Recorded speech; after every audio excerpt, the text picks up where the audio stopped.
everyone, and welcome to my little home studio. My name is Vix, and I'm absolutely fascinated in what makes us healthy on the inside, especially when we can take over that control and empower ourselves to be happy and healthy. Today I wanted to talk a little bit about sleep. Sleep is one of those things that I think that most of us have an ongoing, interesting relationship with. We imagine ourselves getting into bed in the evening, snuggling up, taking a few breaths, and then we want to just pass out. And then the sheep start jumping and off we go. But that isn't quite how it happens, is it?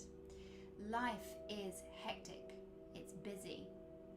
We are inundated with messages and technology and incoming information all the time. We have access to encyclopedias worth of information at the tip of a finger.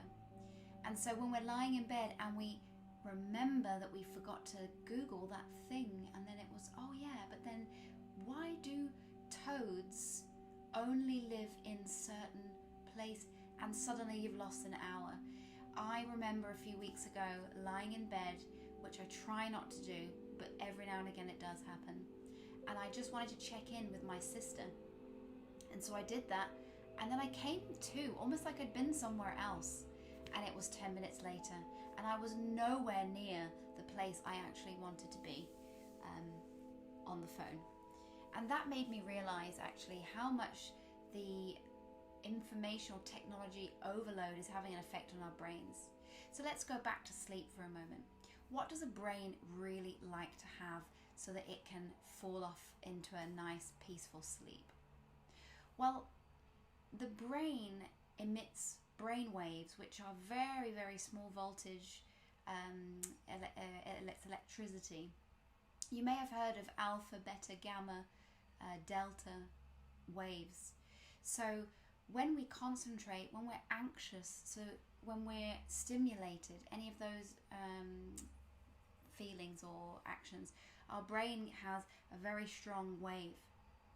And when we slow down and relax, the brain waves start to slow down, and then they go into a really beautiful slow rhythm. So these stages are difficult to jump between if we're overstimulating ourselves, because we're going to stay in that high frequency. So one place I think it's good to start when thinking about improving our sleep is to have a little think about what you do 60 minutes before you normally go to bed.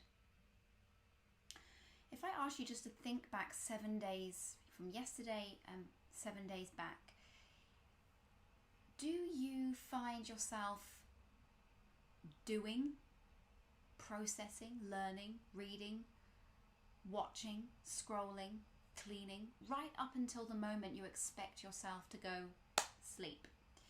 So I think a lot of people, they probably think, I only watched a movie, so why am I going to be stimulated? Well, fair enough. Sometimes people can watch movies and they can still fall asleep. But there are others who will be very stimulated by that, especially if you're holding a screen close to you. There isn't an awful lot of evidence to say that blue lights and screens really stimulate you and keep you awake. But I think it goes without saying that bright lights, which we often use to help ourselves wake up, definitely stimulate our brain, and they wake you up. So you want to sometimes turn the light on when you need to get up and get moving.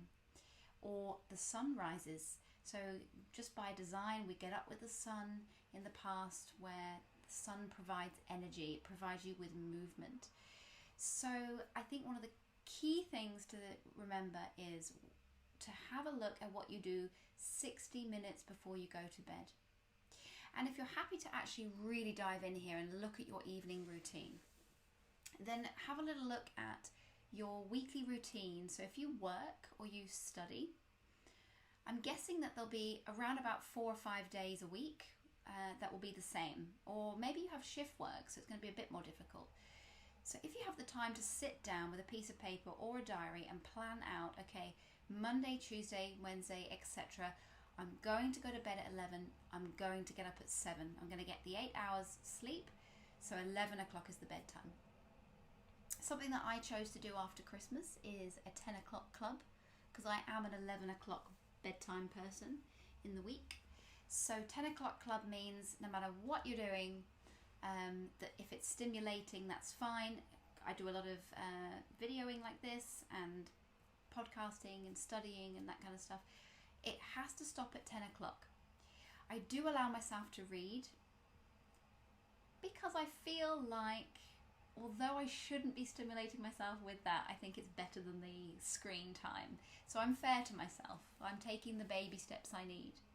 To be honest, it's been working very well. So I'd have 10 o'clock cut off. I can have a herbal tea, and I remove myself from the living room and I take myself to either to here or into bed, and that is when I start to wind down. It's a conscious decision as well. I'm going to wind down now. It's time to let my brain waves come down. So if you struggle to get off to sleep, then it might be worth giving that a go. Join the 10 o'clock club or the 9 o'clock club, whatever that might be for you, and see how that works. It's always important to remember you are an individual, so your health, your unique set of circumstances will be different from mine. So in anything like this, with mindfulness or with sleep or with whatever it might be, anxiety management, we're all going to be a little bit different in how we respond. So this is something that works for me, and it gives me that time to wind down before bed. So this has been a short video on sleep, very short and sweet. If you have any questions or comments, please leave them below. Thank you very much. This is Vix, and I'll see you soon.